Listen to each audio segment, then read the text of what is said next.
awaliwo abasajja ab'enjawulo abazze nga dictator nga Chosen Beki akukuta nabo ekitasanyusa dictator Amir. Abamu kwaba abasajja kuliko Mathias Semanda owe Makerere okusinzira ku information. Waliwo Henry, waliwo Rashid, ono nga Rashid yono nti bwe bazala omwana Gibran yajja n'entuduli y'ebintu by'omwana. Dictator akuba nnyo munne. Kati munne ye nasirika ng'omukyala n'atagala musajja ye byakola. Naye nga tukkirize kigande noono naye alina okubanga mwezi. Naye olwakuba ono omukazi tayagala mulabisa n'asirika. Ffe abakazi tulina ke twekomerayo. Kati ono ye bino baleese bonna mu Rashid Ejini kankugambe ebigambo bino. Singa oyo musajja gwe mugamba yaleeta ebintu mu ddwaliro. Yadeetinga Chosen Beki nga akimanyi mukazi mufumbo. Akimanyi bulungi yagenza okuzaala of course abazaalidde bbaawe wawaka. Era osuubira ogenda mu ddwaliro nga bbaawe wawaka gyali oba abalamu be oba baani nga gye bali kuba abazaalidde omwana. Tosobola teri musajja musiru ng'akwendako. Najja mu ngeri eraga nti ono omwana wange naye. Side eyo ndi wano ne omwana Kleya gwendi naye atuze tuwayemuko ku mboozi ku lw'ebyo ebigenda mu maaso essaawa zino. Subscribe nga tanaba okusubscribe kw'emboozi mu UG tubeere nga tutambula bulungi nnyo side eyo. Kleya sooka obuuze ku batulaba tutandikira awo. Hello. Mugamba muti abali abatulaba. Kansubire muli bulungi. Tuze kuba wakiboozi nga bulijjo. Teri kirala. Kale ensonga eziriwo ezigenda mu maaso essaawa zino nsonga za Chosen Beki ne dictator Amir. Amaka gongedde okutabuka byajjanga ebisaaga n'ebyongedde okubeera nga byonooneka. Nsonga ki ebyonoonye? Nsonga ya bwenzi kutagala butaterera wamu bwe buzibu obuliwo essaawa zino. Amawulire galaga nti nno oba ebitambula biraga nti nno bamaze dde okuba nga bongera okwekanyugira ebisongovu era buli omu tayagala kulaba munne waalinnye era nga obusungu bungi nnyo ku sayidi ya Chosen Beki ne dictator Amir. Nga kigambibwa okuba nti nno awaliwo abasajja ab'enjawulo abazze nga dictator nga Chosen Beki akukuta nabo ekitasanyusa dictator Amir. Abamu kwaba abasajja kuliko Mathias Semanda owe Makerere okusinzira ku information. Waliwo Henry, waliwo Rashid, ono nga Rashid yono nti bwe bazala omwana Gibran yajja n'entuduli y'ebintu by'omwana najja nabyo era nekiraga nnyo nti oba oli awo alina kakwate ku mwana imbu. Era ekintu ekyo tekyasanyusa nnyo dictator Amir olw'okuba nti kyakolebwa mu ngeri bwetyo ate nga musajja wattu yali asuze ku seminti ekiro kiramba nga omukyalo oyo Chosen Beki azaala. Bizza byogera tujjukira bulungi nnyo drive yavaayo n'abako byayogera Rashid. Nagamba nti waliwo anno Rogers. Waliwo bafuna obutakkanya Chosen Beki ne dictator Amir. Dictator Amir n'atambula mukko nga bw'omanyi nti nno breadwinner ye Chosen Beki. Akasente akalinamu na buli kimu kyonna kumpi yaddukanya amaka. Kati bwe bafuna obutakkanya omusajja n'ayita mukko nagawe kansikwe mpite mukko omukyalo ono kansoke mumuleke yeetereze bonna bayitereezezza nja kudda.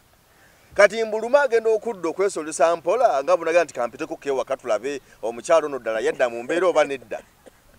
Yasanga erivubuka ery'ekiwago mu buliri nga omukyalo ali nali mu kusiika magi n'akatunda. Era olutalo lwali awo lwali lw'amaanyi nnyo. Omuntu abyogera bamita Rogers yali driver wa Chosen Beki ne dictator Amir. Kakati wetwogerera essaawa zino ensonga zaasajjuse. Chosen Beki mukambo muzibu nnyo ate nga ne dictator Amir naye mukambo muzibu nnyo. Kakati embeera bwetyo bweri. Simanyi Kleya ensonga zino ziri nnyo wansi ne waggulu naye nga kigamba okuba nti byonna kwe biva obwenzi bwa Chosen Beki obutaterera wamu okusagaasagana obutaba mu mativu na mwami dictator Amir wadde akasente tali bulungi nnyo nga nti bwe buzibu bwe buva side awo. Nsonga zeezo. Nsonga ziwulidde. Ensonga nno ezo za Chosen Beki ne dictator we za bulijjo. Zo ziri mu bufumbo bonna just lwakuba bano tubamanyi ba celebrities naye nga za bulijjo. First mugamba Chosen Beki mwezi. Chosen Becky mwenzi, Chosen Becky n'abeera ne Rashid, Chosen Becky n'abeera Rashid. Mathias Semanda Makerere, Henry, Rashid. Nyabalala. Yabakolera WhatsApp group kwe mubajja kubanga omuntu abagenda kwenda. Omuntu omukulu tayita bantu ng'agenda kwenda. Kati kyendabe mu buzibu buno, Dr. Chosen Becky alabika asaagirira nnyo n'abasajja. Ye flatting. Asaagirira nnyo n'abasajja. Kati mu kusaagirira n'abasajja ne mukitwala nti mukyala mwenzi. Ate ayinza okuba n'abasajja mikwano gye okusinga abakazi. Kati ono olw'obujja n'akitwala nti omukazi we muki mwenzi. Kuba kitosobola kuŋŋamba nti ye dictator si mwenzi. Anti yayinza okuba nga mwenzi naye obwenzi bwe tetunnabulaba. Kino tebannabutulaga. Kirimu olugambo. Dictator akuba nnyo munne. Kati munne ye n'asirika ng'omukyala n'atagala musajja ye byakola. Naye nga tukkirize kigande noono naye alina okuba nga mwenzi. Naye olwakuba ono omukazi tayagala mulabisa n'asirika. Fe abakazi tulina ke twekomerayo. Kati ono ye bino baleese bonna mu Rashid Egini. Kankugambe ebigambo bino. Singa oyo musajja gwe mugamba yaleeta ebintu mu ddwaliro. Yadeetinga Chosen Becky ng'akimanyi mukazi mufumbo. Akimanyi bulungi yagenza okuzaala of course abazaalidde bbaawe wawaka. Era osuubira ogenda mu ddwaliro nga bbaawe wawaka gy'ali oba abalamu be oba baani nga gye bali kuba babazaalidde omwana. Tosobola teri musajja musiru ng'akwendako. Najja mu ngeri eraga nti ono omwana wange naye tekisoboka. Era omusajja bw'aba yajja n'ebintu yajja mu mukwano gwe. As in friend we. Nga bwe naazaala mayanja n'ojja n'ebintu ng'obindeetedde mu ddwaliro. Toba musajja wange oba mukwano gwange. Kuba kankubuulire ne bwe kiba kituufu ng'omwana oyo yaliwo oyo omusajja tayinza kukola kintu kya busibe ekyo kujja mu ddwaliro na bintu. Kitegeeza ono we yagira n'ebintu kuba tamuyinaako kakwate. Kati obunafu Dictator Amiri byagenda obunafu bwe agenda buteeka ku basajja abeetooloddewo ye balowooza nti bakwana mukazi we. Nze kyenyinza omugamba amagezi genyinza okumuwa akendeeza ebbuba. Ebbuba alabika alina lingi. Ebbuba ng'atamwendako. Ondo kati buli muntu gwamulaba naye. Era kigambibwa okuba nti n'abaana bagenda ku DNA. No, abaana bumufaanana nnyo alimba naye. Dictator amanyi ate basi tubikowa bamutega olubobbo. Olubobbo olumanyi. Olutega olubobbo omwana akufaanana naye nga si wuwo. Lwaki amutega olubobbo nga yalina ssente? Lwaki abamutega olubobbo? Abakazi muli bazibu. N'omusajja nze kigambibwa okuba nti Chosen Becky yatega Dictator Amiri olubobbo. Era kati abaana bagenda ku DNA waliwa. Omukazi yanoonya ssente ate akutegera ki olubobbo. Kitegeeza n'obone batolagera abaana. Egundi eno weno ku bitaale Wandegeya. Wandegeya. Batwala abaana Wandegeya ku DNA okumanya ekituufu abaana ba Dictator Amiri oba nedda because oluvuvumu lubaddewo lungi nnyo. Chosen Becky ono omanyi olaba nze kankubulira ebigambo bino. Ekisookera ddala sirowooza nti Chosen Becky awezezza emyaka 3. Tannabaawo. Ekyokubiri Chosen Becky ssente azirinamu. Ekyokusatu Chosen Becky alina erinnya. Ate nga nekisigira ddala obubi nti yava mu kyalo. Okitegeera nti embeera gyakuliddemu ne obulamu bwe bazatambuliramu kati afunye ku ssente ye breadwinner awaka ne mu famire yaabwe. Era tubalina abantu bangi nnyo kire yatubalabyeko wano.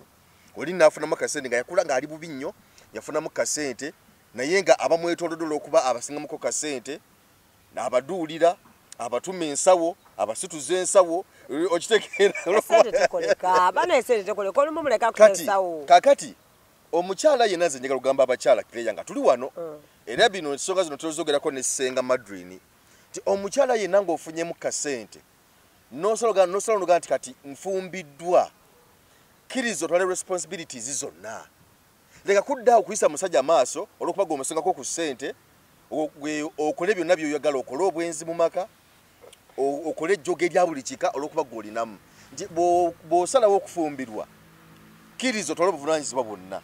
Obuzibu bwefunye ne story ya leero ogirinako feeling asi feeling ey'amanyi feeling terina weeva Banja ebintu bino mbikwata bubi kati kankubuulire omukyala alina ssente ng'alina omusajja lwaki yandibadde ayenda kubanga alina ssente kyekimwendesa alina ssente alina erinnya kati tuli ku Chosen Becky erinnya alirina kati nkugamba emyaka mito kyoko kijja ku Chosen Becky ng'omuntu abantu bangi bali ebintu biri kuba na Uganda abantu bangi nnyo babiyita mu bino ebintu bitunyumya she's just because Chosen Becky yetumumanyi naye kati kankubuulire nze ni mukyala nkimanyi kye kitegeeza fe abakyala tetwegomba nengamba bana eggali yali smart njagala kubeerako naye no si bwe tuli ekibala kiri kigayi bambi kiwunye bulungi ngenda kulako nakyo nedda sebo si bwe tukola fe abakyala ebiseera ebisenga omuntu wajja mu bulamu bwo mukuba abasajja mwe mujja gye tuli kale kati mpulira kati babeekwanira naye omuntu wajja mu bulamu bwo nyinza okuba ngenda okwenda ng'omuntu aze nankwana olw'ensonga eziri ewaka ezitateredde nkuweyo abantu babiri nga bakoze ejjoogo nga balina sene nga bakoze ejjoogo teriba anti omanyi lwakyakola ejjoogo tutuuka tutya kukola ejjoogo anedda katugende mpola tulina omukyala bamuyita Zali yes Zali omulabeko okuva Semwanga because Zali yali ne Semwanga tetwamulabako nnyo n'abasajja era yalina omusajja we tugende mpola twagenda omulaba n'abasajja nga waneeno nga bafunye mukalo obutakkaanya awo era Semwanga yali anatera okufa omanyi lwaki yakolanga jjoogo olw'ensonga Semwanga yali breadwinner ye yamulage kubali okufuna sente buli kimu kyonna nga tasobola kukola jjoogo naye okuva Semwanga lwe yafa Zali byonna byazaakola byakoze ku Diamond ejjoogo luna lyakola kubera n'abasajja abalala olw'ensonga nti wadde Diamond naye alina sente ze naye olwokuba nti ne Zali naye alinamu kasente kati ng'ejjoogo libeera mu kyenda obuvubuka bonna bwazaafuna tugende mpola obuvubuka bonna bwazaafuna oyagala kutuwaayiriza bwenzi abavubuka bonna bazaafuna olabye ejjoogo eribakoleddwako olw'okuba Zali alinamu kasente tugenda ku wookubiri mwe mulina ntondo uliriza tugenda ku wookubiri ono omukyalo ono mu America ono yaani Juliza Wedde ajanjaba ka miliyoni alina omusajja gwalinamu n'abaana abalungi gayi musajja mulungi buli mukazi yenna gwe yalegadde okubeerako naye Juliza Wedde obiraba byakola mu kamera n'abisana ku mukutu gwa Facebook yajja wano kanakana kayimbikana oba ka Nigeria olaba bye bakola ne benywegera tugendako ne wa aji naye yabikoze full figure ne benywegera n'ateekayo akatambi ono byakoze ne kamiliyoni jogo byakoze ne kamiliyoni okuwagala okwekisinga byonna nga Julie alina omukazi alina omusajja balina n'abaana ekyo kyekugambye nti abakazi nga mulinamu ku ssente ate ejjogo libeera mu kyenda kati yankuwa kyalo ekyokulabirako walaba omusajja recently wano ku show ya Spice eyali n'omuwala nga gero laba tagala kamera zikole ki olwokuba alina akazi akebbali naye nga tagala kamera zimutunulemu naye mu abakazi ng'olinamu ku ssente tofaayo oba omusajja oba nakiraba atya oba nakito olwokuba nti gw'olinamu ku ssente omulabirira omusinga ssente kyovulaba nti mukola ebintu ngati nga Julie n'akwata obutambi n'abuteekayo nga tafuddeyo omwami wange mu America yesigadde n'abaana anaakiraba atya kati nejjogo lya mu abakyala ekintu kino nga tetunaba kubajooga kuba mu abasajja ate bye mutujooga bisingako n'ebintu byoyogera nti gwe wasa n'okuwasa n'omuteeka na wali naye neesigala nga nkuwa ekitiibwa kyekiriwa kyoba ompadde impasa neesigala ng'obyambi mukuwa bulungi nnyo nga nkulabirira buli kimu kyonna ate nga n'omukazi ono nga simugamba nga sikoze kintu kya jjoogo kiri kyenkugambye nti Julie neyejja ne kamiliyoni beyisaako emimwa n'ateeka ku mutimbagano gwa Facebook kati omusajja oba ayogera kyo bayogera ki olw'okuba nti yeye breadwinner tayagala kumanya abakazi kino tukitegeere nti buli muntu yenna afuna kasente akola obwenzi kabeere mukazi kabeere musajja naye nze nkuwadde ti naye bw'osalawo okukola obwenzi aye tojoga muntu oli Mayanja obuzibu nafunye na story ne kuva kugumba baleka ekintu kino bakikuyisaamu kati kankugambye Mayanja okikwate bulungi nnyo kijje kunze si buli afuna ssente nti ayenda naddala ku bakyala gwe njagala nkubuuze olowooza kino Julie kyali mu kukola kitandise ddi abasajja azabikola no abasajja tubeera nammwe ne mwesulayo gwa naggamba gutya oyo muyina gyali ewaka mama w'abaana bange gyali ewaka nga mama abaana bo gogamba gyali ewaka akeera ku makya nagera nanoonya ssente n'akomawo ko abeereko naawe n'omulaga nti naye wabadde onoonya ssente naye wakooye nnyo weebase kati atuuka ekiseera n'agamba naye ssente zange zino zinyamba ki nina ssente zange zinyamba ki omusajja wakati akyalina budde bwange omusajja ndaga wakati atayagaladde okuntunulako tayina ebizibu bye naye n'ebizibu bye kati nze ebintu ebyo biruma n'abakyala batalina ssente kogenda kukozaala abasajja baleete n'ebintu by'abaana mu ddwaliro nti ebintu bino mayanja n'abakyala batalina ssente bibaluma naye lwakuba ye temubafaako era temujja bawuliriza kuba tebalina bwogerero naye nga abasajja mwesoya nnyo gwanagamba nga mutuuse ewaka ng'olwokuba olina ensonga zo n'otandika wakoye nyonyonyo wakoze biki omukazi nobeera nga tokyamukwatako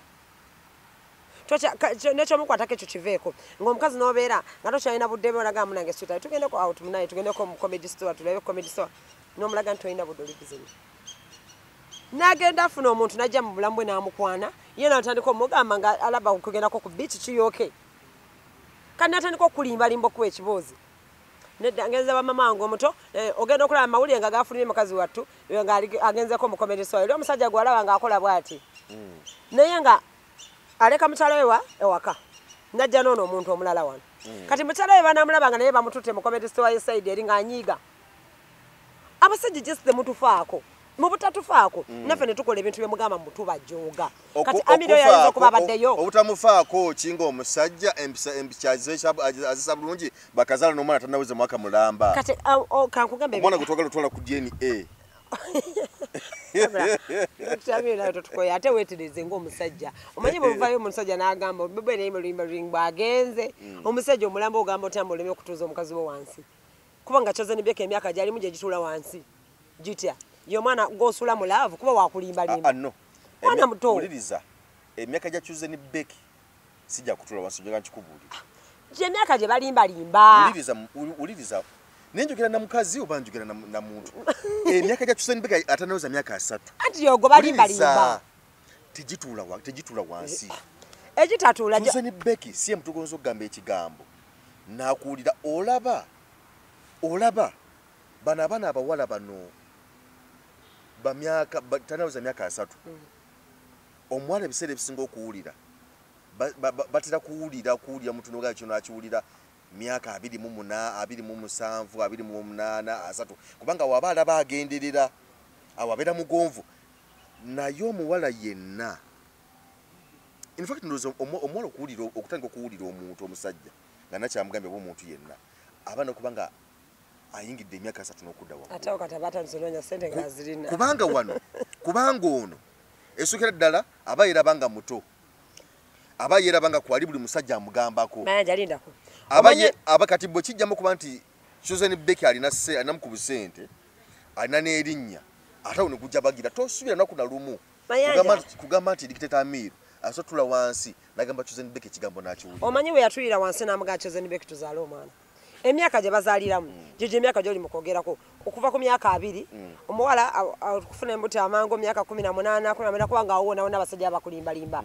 nakutuuze waka nga tomanyi mukazi watu nti banoonya ne ssente kyagambye ogamba nti yagambye omwami wange yagambye gye emyaka mwana gyabageramu mu mwami wange yagambye era ne mukyala ogwo ine wakati gye emyaka gyalimu egya mwami wange yagambye anti mayanja yagambye anti yagambye gye emyaka gyalimu agenda okufuluma mu yagambye ng'omuzaddemu abaana aba atandise oba single mother. Chosen Beka is a user. Chosen Beka akozesa n'asuula. Chosen Beka wakira ataano. Chosen Beka yajja okukozesa Dictator Amir mu career ye asobole okukwenyera mu career ye nga muyambako mu social media n'okupromotinga music we. Jukira nti Dictator Amir promoter wandongo ebya social media bino amanyengeri yobikwasaganyaamu kati alaba atuse ekiseera takyetaaga Dictator Amir kyovala abantu era na buli muntu gwafuna era afuna abo bamuyambako ku Facebook muyambako kutambuza oluyimba mayanja Dictator Amir bw'aba alemedde okutuuza Chosen Beka wakira ataano tasubirayo okutuuza omukazi omulala yenna Chosen Beka yuza nga bonalaba omukazi nagamba tizo omusajja simwagala lwalaavu mwagalako sente oyo omukazi abeera yuza anti bw'aba alemeddwa kati kakugambe ebigambo bino ekikufuula omusajja era ekikufuula omusajja nti oli musajja kuba ne mukyala we wakakubako n'omuntu gw'olimbalima n'atuulaawo ng'akukkiririzaamu kati Dictator Amir bw'aba alemedde okutuuza Chosen Beka ewaka bazaale abaana abe mukyala we ng'amuwa ekitiibwa ng'amutya nga ne bw'aba akoze ekintu ayagala akitegeere kati alina kyatugamba ati nkwadde ebyokulabirako tesobola mutuuza olw'ensonga uliriza Irene teyatuule wa Geoffrey uliriza ati Irene ne Geoffrey baava dda mu bunaku nga bali bunaaba None era Dictator Miru agenza okusanga Chosen Becky. Chosen Becky ngalina erinnya nga kasenta akalina n'emyaka mito ate nga mumpi. Aha. Kujabagira. Kitegeeza kati oyo. Olaba confidence kati olaba omukazi oyo bwate. Ate Chosen Becky kyabanyezako. Like confidence gyalina. Kuwafanana ne confidence ye. Mumufume ekindo najja manyo nga kitaddewo. Ye muwala jane mu nga talina mu filter. Kitegeeza no like confidence gyalina. Ono omusajja gyatya. Abasajja mwagala nnyo abakazi be munyigiraawo. Mwagala nnyo omukazi g'onyigiraawo. Omukazi yeegulira emmotoka ye gwogivuge n'ogivuga togivugiremu n'abakazi abalala. Bye mwagala bwe nzije negambako negamba waayi tovuga mmotoka yange ngenda kugikozesa n'ogamba sikuwa kitiibwa. Ebintu ebyo mwagala just mukola ekintu kimu. Muba n'entondo we ziteetaagisiza. Kubanga nsonga olaba kati olaba mayanja. Already mentality yo gwe mu bwongo obwo. Kirimu nti omukazi bafuna ku ssente mama nnyabo abatakyali wange. Lwaki? Lwaki? Sipiika tamuyina. Amusinga ssente naye waali. Andi kati speaker issue ya speaker yino. Speaker mukazi mukulu kati ye kyekiseera yasala okusetolinga. Kati kire yolaba. Kati amagogo tayenda ne speaker bisirikira. Uliriza kire. Nawe ojja kutuka ekiseera. Ngugamba bannanga jjajja jjazga kati nze mmazeeyo. Kati ajjajja jja mmazeeyo. Ajjajja akina popo. Lesajja kijjaawo. Kikulimba eri mugamba wayeba ne kantu lenso tolinge mbiwumule. Kati speaker yawumula. Era kyovolaba. Kyovolaba nti speaker yatuka n'okkubira mujjawe. N'amugamba bane tukwatagane. Tukwatagane n'abaana nja kubalabirira byonna. Nti yasalawo kuwumula because emyaka gimugenzeeko. Which is true. Nete ngamba. Nekati Becky gutwogerako. Muwala moto akyakunkumula abaana. Ono yalemadde mutuuza. Kati olaba special amutuuza. Chosen Becky ani yabutuuza stress ya mumbulire.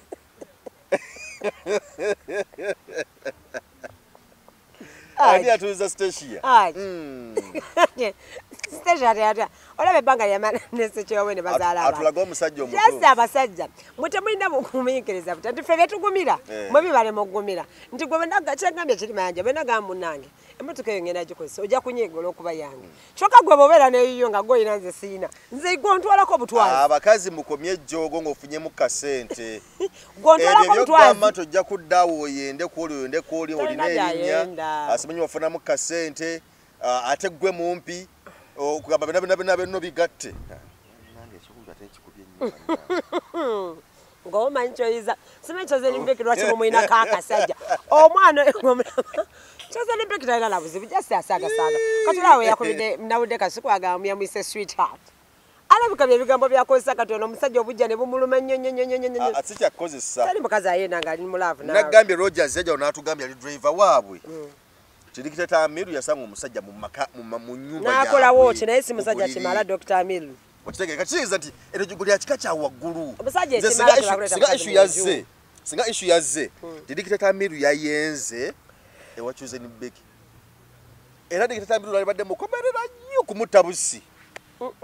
That's Chosen Becky talina. Kubanga yalibadde akoze ensobi ey'amaanyi ennyo. Wadde era simuwakanira. Andi era kyenkugamba nti wadde era simuwakanira nti tayenda.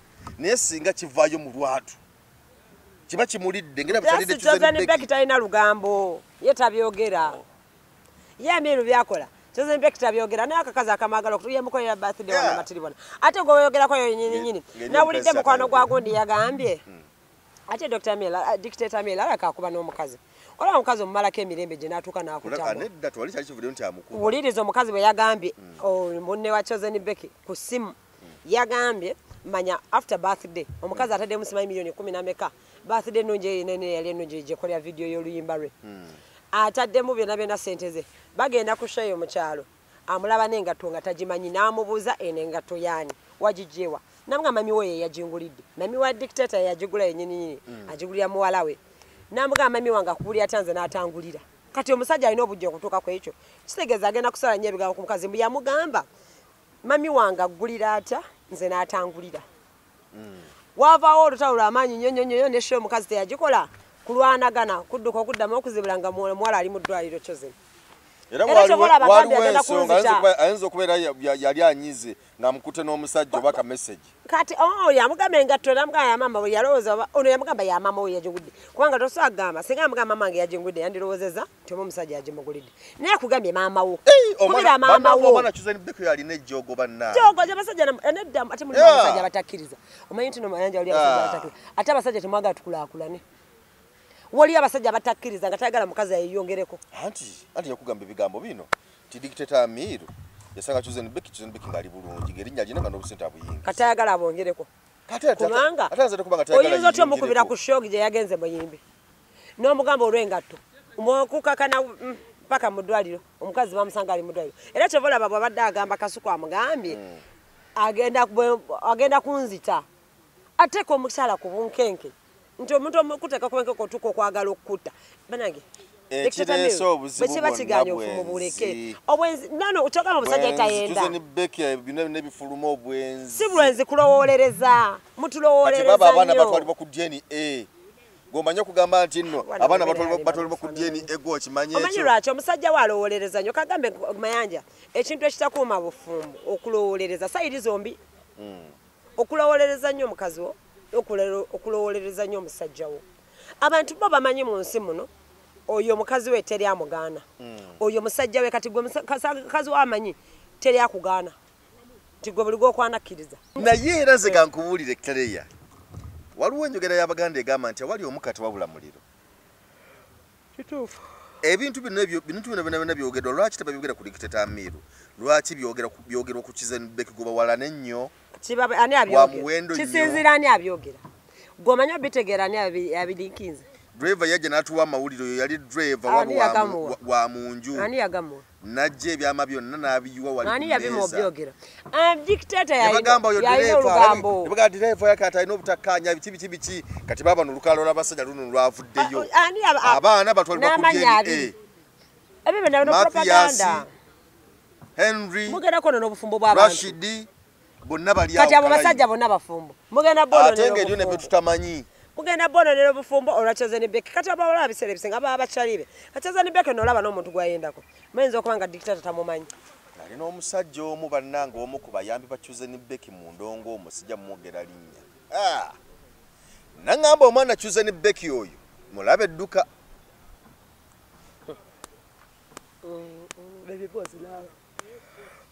anti fa abakyala ekitogerebwako bwamalaaya ekitogerebwako abakyala bwamalaaya omukazi ne bwabulaba ne gondi oyo amulya oyo yamulidde bannange olaba ebiseera ebisinga Chuzen Becky mulaba bwaba atuusa okwenda kuba bino byonna naye aba abisuubira kati olaba tubimusalako bwetete tunnamukwatako gwolaba omuntu nakuwa n'amannya abiri olina propaganda kati olaba musajja Dr. Becky Chuzen Becky gwayendako olaba wa Rogers teyabyogera basa ekisajja mbuli dictator Amiru yakomayo waka nasanga ekisajja mbuli nga kyebase olaba yedde ku lw'abaana naffe abasajja tumanyi okutula olw'abaana yedde ku lw'abaana atule lumu baba ataze okutula omuntu kamulowoleza si yabeera ayenda n'omuntu olaba betwalowolereza shiba temwadde manya muwozi temwadde manyani olw'okuba lyamukwatako omukazi watunga alina omusajja mulala nnyo omuntu abawa ekintu kyemwagala okuwulira anedda alina byasooka okuyitamu omuntu abawa anti kati ffe okuyitamu n'okwagala n'okusaagirira n'okuzanyako ffe tubigatta abakazi mwe temusaagirira n'abantu no ate ffe tusenga omukazi asaagirira n'omusajja abasajja mwe mutasaagirira era abakazi nga mulina emitima minafu mama nyabo abasajja mwe mutasaagirira buli mukazi gwolengera sikati oyagala ogikebere kyekigiri abakazi mulina emitima minafu era kyovola bakereya muze buli otubeera wonna bwe tubeera nga ndi naawe saagala nnyo basajja basaagirira naawe kubanga manyi nti kati singa owabawo omusajja asaagirira naawe n'ogwa mu buzibu nze ndugwamu nze nkubwa ebikonde mayanja gobeera naye kati kagambe ebigambo bino offe tetulinga mmwe nti gwolengera n'olengera n'ogamba kibigudde kati nze nengeradde omusajja nengamba mbubambi anyumye nga mwegomba nsobola okugamba gaali smart naye tekitegeeza nti mwagala kyokka mmwe akafaananyi oba amaze eddoka kuba n'omambula akabwenga empale ngeri kasumaali byonna nga biweddeyo nina mukwano gwange kale si mukwano gwange naye kale bwe ngati mukwano gwange nziko siba kitwito mukwano ki ne kale no muntu gwembe kangame mukwano gwange muwala ne wali twali tutudde nga tuli mu kunyumyawo tune bitu efe tugenza okulyawo omuvubuka najja katomala kyava tunule bane gayi banenga mulungi bane gayi nga mulungi bane mwana nga atateredde bo bannange abika nyuma okulya amazima ga Katonda mu ggulu omusajja mukatoliki omuwala nga yeegomba omusajja kati oyo ye yayatula kubanga yakinya tyo kubanga nze ndi mukwano gwe ali free alabike wakati wali waka alabike wakati ali afaayo nacho kibaawo efe kagamba olaba omuntu gwe naye n'afaayo tekijjawo kuba nti mwegomba namwe abakazi mwegomba ate abakazi mwe musingira ddala tuleke naawe basajja nga mama kano kawala ka motito wakawulira bwe kakwana omuvubuka era kakwana omu kati kayogerako omuntu omanyi bekakwanye kakwana omu mukwana bangi bw'obeerawo Geoffrey n'abawala nga 8 nga buli akuyiseko omusajja osooka bakana abakazi olunaku lumu n'abakazi nga bameka nga bayitirivu namwe abakazi mukisobola abeetunda bebakana abakazi aba anoonya ssente aba ku mulimu namwe mukisobola aba ku mulimu so sina love abakazi twagala omutima olaba omukazi wo nga yatandise okwenda obitegerera nawo kuba omutima twagala tutijja nnyo bamalaya sibe bana abeetu abayimira ali kukuba bokka anti kasika nkugambe era kyona kyanakola oba tayimidde kukuba online oba ali mu bbala oba aliwa aba mu kunoonya ki ssente naye gwe olengera bulengeza omuntu yeetambuli ali ku bibye n'omwambulirawo empale n'ogikubirawo ku kasumaali namwe abakazi bwe kiri namwe bwe kiri waliwo ekifaananyi ekitambudde nnyo ne ka vidiyo twakikonyeko ko wali nga tunyumya emboozi eno ensonga ya Haji ne full figure kesi ruva moyo nabagamba ajiwa moyo nabagamba oyo musajja museegu full figure kigokuba emimwa kifaananyi kya AI au lwaki lekyafulumirawo tukyakinoonyerezako naye mbu kyalibanga kya AI lwaki lekyafulumirawo lwaki abaana tebabifulumizawo wali ojjuke wali weyalajja bw'ati abaana bandikimazeeyo kati mwe kyekyo kati si kyekyo engoye za njawulo wano badde batudde tutula engoye za njawulo kavidiyo kezi kacyantabudda kakyamaziko ebyewuula ajiwa mwoyo nika AI katusabe kabeere naketegereza nnyo kati abaja kuba tukoze bubi nnyo nnyo kuba full figure kyeyalite niyo wayi full figure oba naye talina musajja ng'anoonya musajja byaddala olaba nti ebintu by'okwenywegera mu kamera byagala naye alina omusaayi bambi kati omusajja bakitamujja mu ggalale oba si wowe dokita kuba nze kyennalabyeko abakazi baagala nnyo laavu y'obutaala bambi era omukazi akyakumidde omusajja mu ggalale taba wowe taba wowe kuba bulaba omusajja oba omwagadde ebyaddala ddafe abakazi betugwa mu laavu tutijja omwogerayo ddala mu ggalale n'omutukuba kuba olaba wuyo atukubye aja atali wowe kitegeeza atali wowe si wowe nnyo ng'olaba oti kubanga nze naye byambi ngala byagala kale akatambi tojjukira nga mwali haga bw'ati nga alina se bwagonzeemuko Katonda watukolera ebintu ebyo ole full figure yenna ng'agonze bw'ati kyokka full figure bw'omulaba n'omukamera wano eno ng'ayomba ogamba nti nzolooza talina medde kalaavu n'akamu naye bw'atuuka okuba kiss yenna agonda bw'ati n'agonde iwo naye baddaga ensi eno okola kutulabisa ebinene okuwangaala kuno kutulabisa ebintu naye nga tutagenda mu maaso n'okunoonyeza ka vidiyo ako tumanye wakuba nti waliwo omuwala twabadde naye kayikiraawo ng'omuwala alumiriza gamba nti ka vidiyo kaddala era gagamba mbu katuufu yokusako information gyalina kusinza ku aji gwemanyi sikeewuunya ajo manyiko aji biri bali bamuwaayiriza buwaayiriza sikeewuunya kusinza ku aji gwemanyi niba nange omusajja omukulu kati ye ne kamera nazo zajja okutonoonera obulamu bw'ensi nga bakukwatayo bati nga naawe oteekawo ekitu nga oli ataddeko kamera baproving a point kye andi nekyo kyekikaleetera okubeera nti tuyinza okulowooza nti ka AI kubanga Haji omusajja gwetumanya lye hambo omusajja ensi yonna bwe yawaayiriza wano tojjukira nga yakava mukomera era nga alina full figure bintu byalina buzibu kuba yamukulisaayo ne bewahaaga na biti byonna naye omusajja gutumanya ali hambo omusajja yawaayirizibwa n'abeera mu kukomera emyezi emeka nga waayiriziddwa nga tulaba abamu tasobola kukola kintu ekyo kati nno yakimaze dda oba kyekyo kimafiya kyali agamba agenda kukolaga kimafiya ogenda kundaba kimafiya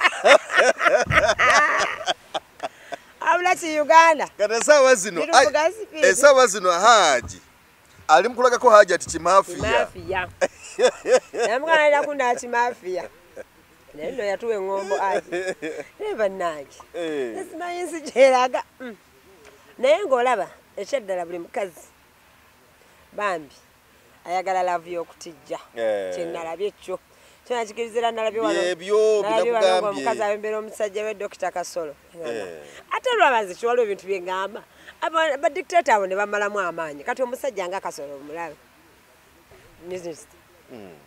alina abakazi ng'aba n'okusoba bonna bamaanyi ate bonna bamulwanira kitegeeza oyo omusajja abakakasa sente abakakasa mu sente Ruth talina sente Ruth Kasolo alina sente oyinza kugamba ebigambo bino toyinza kubeera n'abakazi basukka mu babiri nogamba tonakyo bakakasaako bonna tebakulimba ekyo kituufu nnyo naye kati olaba kino ekyakyenjaga okugamba golowooza Ruth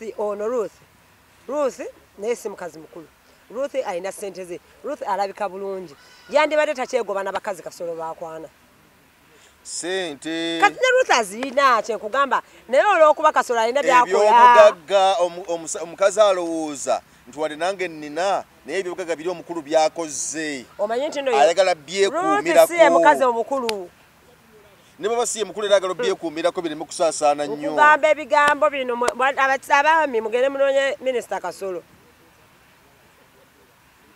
mumunoonye mayanja ojja kuddawo mumunoonye omusajja mufolowenge mumubuuze akikola atya Kasolo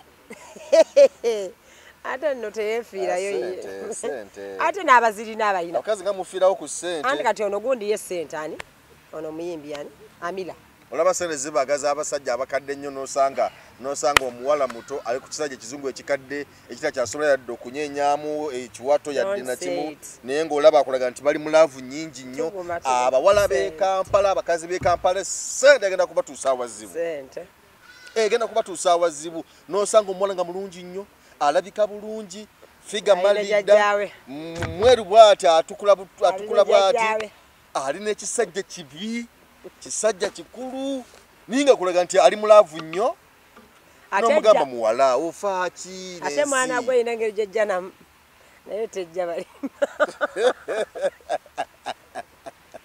era beera yamuzanya eba acted naye era behind the scenes omukazi era alina gyaba yeeyiiza aba alina gyaba yeeyiiza naawe mukwano wange yaŋŋambye Joffrey twabadde ku gundi nga twogera awo ku video call naŋŋamba Joffrey eno ebikazi gyebiri ebungereza era bw'oba weetagayo ekikazi gwejera bugizi wali wonna ŋŋamba tukwasaganye wano eno tuprocesinge empapula mukwatagane mwogere tuprocesinge ebintu ojje ogenda ku bakazi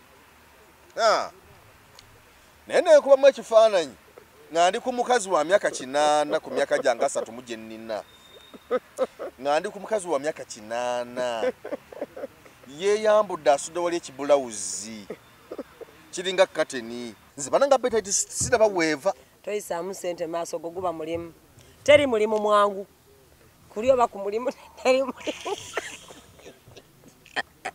buli mulimu gulina challenges tegeera so you work andi kakati awo omulimu tuba tujja kutuukayo gunnemme kubanga sina wenzija maanyi kati gwe toyere mukozi toyagala kukola bajja tuukayo gunnemme bangube kati gwe toyagala kukola kati abaagala okukola bo bakole naye gwe toyagala kukola ekisooka kyabena gwena nebbo balingi kulidde wano nawe olinga dictator muloopaloopa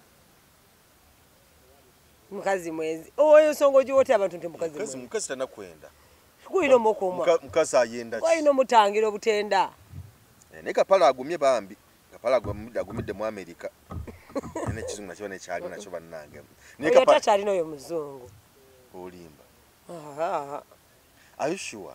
Kapale takyalina oyo muzungu. Yalagawa. Kozi nga baddingana naye nalabakaawo ng'omuzungu bamuvuuniridde Kapale byamuvu. Byali byalwali ebyo. Nange songi yabirabako bitebya. Kapale yavuma ng'omuzungu. Ayinza muwangaza. Ne Kapale oyo mukazi yali amusaana. Kapale gw'omuyita muto. Ne baba mukulu. Mukazi. Kapale naye kennyini naye musajja mukulu wadde. Kale ne baba mukulu naye mukazi kya kibulamu. Naye bannange simanyi si gye tutwala naye ng'abasajja mukuuma abakyala bammwe. Abakyala mwe mukuumika ate omukazi bw'afunamu kasente bannange yeefuula kirala. Omukazi bw'aba teyabuulirirwa nga mukyala teyabuulirirwa. Mwe Justin Tondo mugaana okukkiriza. Omukazi nga yakula ewaabwe bannaku. Ngawaabwe bannaku nnyo najja afunamu kasente. Omukazi okizibu nnyo baba teyabuulirirwa. Kizibu nnyo okubeera mu layini entuufu n'okumanya kyayagala. Mu abasajja mwe mugaana okukkiriza. Okusobola okukkiriza nakuwadde example emu nanja naye nkugamba olaba. Ffe mutujooga nga tuli ewaka nga tetulina buzibu namu. Naye ffe akantu konna konna kenkolako konna oba n'oŋŋamba njagala engoye zange bazikola basinye basi. Nekugamba okay. Nenda kuzikola. Nenfunawo program awo ne bankubira nga ya ssente. Nengamba manyi kansooke ngende ndaba ono nenda kukomawo mbikoleko. Gw'olaba nganze akuyisizaamu amaaso aganya sooka okukola ekikyo nensooka nenkola kiri. Naye ne weerabira nti kiri kigenda kuleeta ssente ku mmeeza. Kigenda tuleetera ekyokulya. Ebyo byonna abasajja tubitegeera. Obuzibu obuva mu kukola bwenzi ate ne mujooga abakazi. Kuba kintu kimu kye tulina. Ensonga weevaawo mu kukola bwenzi. Obuzibu bwaffe abakazi ne mujooga. Nti wetwendako omukazi bwagwa mulaavu n'omusajja omulala wangu wakutegeera. Ate abakazi muna kati mulina gundi gye muzannya olw'okugambako ogamba kikyateeka ku mmeeza. Kikyateeka ku mmeeza. Tewali. Okitegeera. Nawe batolina amanyi kubuuza. Naye bw'oba olina kyoteeka ku mmeeza sijja kubuuza. Gwe nawe kati beera musajja ekimala tokkiriza kubuuza. Kati ejjoogo eryo ffe nga tetubakolako jjoogo. Osobola okubeera naye nga nasente zange naye nesiga nga nkuyisa nga mukyala wange. Kati gwe osobola okubeera ne ssente n'oŋŋamba nkugambye togenda ewammwe ne sigenda. Nze ne mbazi ssente zange ne nkugamba mbadde nsaba gendako waka era n'oŋŋaana okugenda kumanya nga mujooga. Abasajja obujozi bwe mulina bw'amanyi gyesa abakazi baguma bugumi twavaayo katunoonya ssente zaffe ng'abantu. Era kati ngenda kunoonya Dictator Amiru bwina atambule. Bwino ku bwino. Dictator Amiru teyeeswaza na kweswaza yejje mawulire atuule wansi bw'aba yanobye aveeyo lumu akole ebirala naye bw'alituuka okuwasa aliwasa tatukooya. Takooya mwana ata stressinga mwana yeenoonyeza ssente ze atuko muteeka ku bunkeeko banaye bwenfuna omusajja yabanze lwaki otta omuntu baakuzaala naye yamusanga yazaala nako kati oliwo omusajja wewe Masaka. Bannanga ate Susan Becky yayogerera omusajja oyo bannanga. Omusajja alinga yazza omusango. Yali yamugaananga yali yamuleka mu ggalali. Omusajja ne yejja mu ggalali. Bwebwo abakazi mulina obuzibu bwe yafuna ku linnya nga bana Baneki Products bamuleese. Aranso okuyimba yimba bafuuse wakabi n'agoba omusajja. Ate abawaaki. Bwe yatuuka okwagala mu kulya ku bya social media n'okumutambuliza endongo nakuba na Dictator Amiru. Amaze omutuusa wamutuusizza kati amugoba. Dictator Amiru tukkiriza. Mwagala kubaagala mpaka. Wampaka Susan Becky olina okugonda Dictator Amiru omusajja wa ddembe wa Simbo talina tabu yonna tayomba talina buzibu bwonna musajja emirimu agikola akupromotinze akututa wano na wali yateeka ennyimba ewa DJ kati olaba kati wafunyemu kasente ofunye abasajja abalala kati wulya tocha lwampaka Dictator Amiru kyotuna gye tulaga olina okubeera mu maka olina okubeerawo mu mbeera yonna tetwagala jjoogo. Kale. Oba si kyendagaano ekolebwe bw'oba wakuvaawo endagaano ekolebwe nga ku ssente Susan Becky zaafuna ofunako 50%. Kubanga amaanyi g'omutaddemu mangi nnyo. Kati Baneki Products abamuleta. Abo bo tebaayagala kukitwala nnyo mu maaso. Naye kati ku Dictator Amiru kino ekiriwo essaawa zino. Twagala endagaano ekolebwe baloya nga batudde n'abavunaanyizibwa ku nsonga buli ssente zaafuna Chosen Beck bw'aba afuna miliyoni 2 emiliyoni emu ya dictator Amiru amaanyi g'omutaddemu gonna tegajja kufa gatyo tuli bakambwe nnyo wamma mukyala munnange Chosen Beck omusajja teddamu kutiisatiisa mbu agenda kutta vaayo naye weeyogereko teri agenda kumutta bwe yagambye ezo kaddi z'abakazi vaayo weeyogereko weerwaneko ng'omukyala tujja kuyimira naawe ng'omukyala bw'oba omusajja we okyamwagala otereze ensonga z'ewaka ne dictator Amiru naye atereze ensonga z'ewaka lwaki akkiriza omukazi w'ekkira wataano okumulema okukuuma abakazi abatonotono bakuumika abakyala abanene ffe tutakuumika naye omukyala omutonotono akuumika n'omugamba munnange abaana nze bbaawo ndaba ndi muwanvu bwe nti nja kukukuba tuula wansi n'atuula agamba ate kati agenda kufuna mukazi ki nga Chosen Beck agaanye Chosen Beck agaanye ogenda kufuna mukazi ki tereza mukyala wo nawe tutukola bannange bannange atereze mukyala weyo kyekyaddala anti nga mukutereza nga bwatereza naye nejjogolera Chosen Beck likome tajja mmojoga ng'alina amakulu afuna amakulu okwagala ono wali tutugenda ogamba nti abantu batwala ku DNA ejjooga eryo likome amukakase ave waka nga amukakasiza nga Chosen Beck ne bamugenda kwa kikyayagala amukakase amuzaddemu abaana kati bakazi bye mwogera waneeno bino bigamba mbu bulaba tomalaako naye nga amuzaddemu abaana 8 ate okuzaala kwetaaga kumalako kati omusajja akuzaddemu n'abaana baabo abaana balabika obulungi kale wadde twagala batwala ku DNA naye kati oba okyagala akakase eki tukimanyi nti no ebbaawo mwena kyemwekwasa mbusebe tukimanye ebbaawo ne mukumirawo abakyale wakabambi ne babeerawo nga tibamanyi bba wange nomala wiiki nnamba nomala omwezi mulamba nga ye awoza kimu bba wange nti nina abaana naye nadda mu kuyonsa obufumbo kikoma ku baana bufumbo tekikoma ku baana era bino byoddayo n'ebikamera byo ng'okooye newebaka webasi omukazi bajja kumukutwalako ate kakati nnyinza okuzaala nga nebaka bwebasi yani yagambye okuzaala bamala omwaka mulamba olubuto banywa lunywe kireeza ntirambako n'omulimu gw'enkozi olwo lumu lwokozeeyo olwo lumu ne bamumala okuzaala sigala ng'era emirimu gitambuza kitegedde Dictator Amiru njagala ulize ebigambo byange byenkunyonyodde teri kusaaga tokkiriza maanyi go na mugongo gwo okufa togge Dr. Amiru kati olwo bwalifuna siba tagenda tutawanya wala Chosen Beck aganye bwalifuna siba butakiriza mugongo gwo okufa togge tokkiriza maanyi ga mugongo gwo kugenda bwegatyo kati batuli kuwanwaji ono omusobola kulimba nnyo naawe yukanimane Chosen Beck n'omutuuze wansi nga takyayenda atakasajja kale kakatwala embi olaba abaana bekazaala bali mukendako